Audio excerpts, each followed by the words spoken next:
There's lots of professional tools out there that kind of cater towards the 1% of the market. We're really focused on the other 99% of the market. And it's these people who haven't really thought that they're creative before or haven't thought that they could design things. So it's really interesting to meet the people from Zeetings who joined us recently. And their vision of presentations really gelled with ours. They want to bring it into the future, bring it into the now.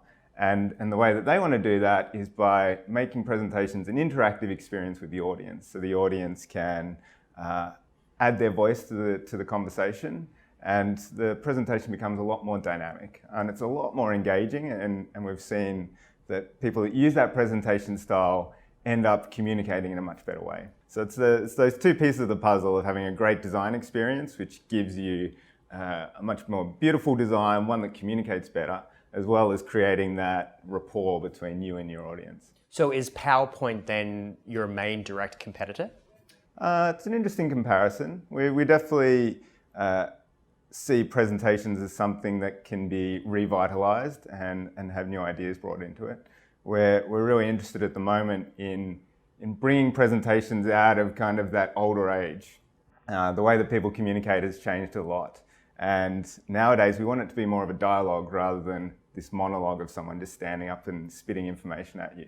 Now, you've reached a very big milestone. You've hit $1 billion valuation. You've got a backer that's very well known in the marketplace, Sequoia. What's the growth strategy? What's next for Canva, given you have this $1 billion valuation, you're an Australian company, you have the backing of Sequoia? Is it an exit?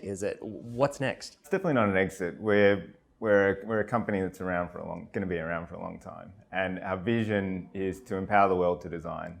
And that involves so many different things.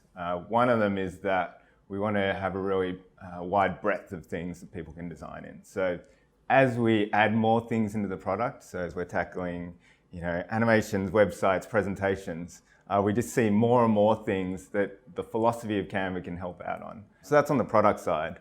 And then on the growth side, last year one of our big goals was to have Canva available in over 100 languages. And that was really important to us, not just because it brings more users to the platform, but also because it really speaks to the philosophies of the company as well. And we managed to hit that goal last year. And since then, we've been going deeper into the localization. So not only having the application in the language of the country which people are using it in, but also having content, learning education materials, and marketing to them in a way that speaks to them and is truly connecting with them.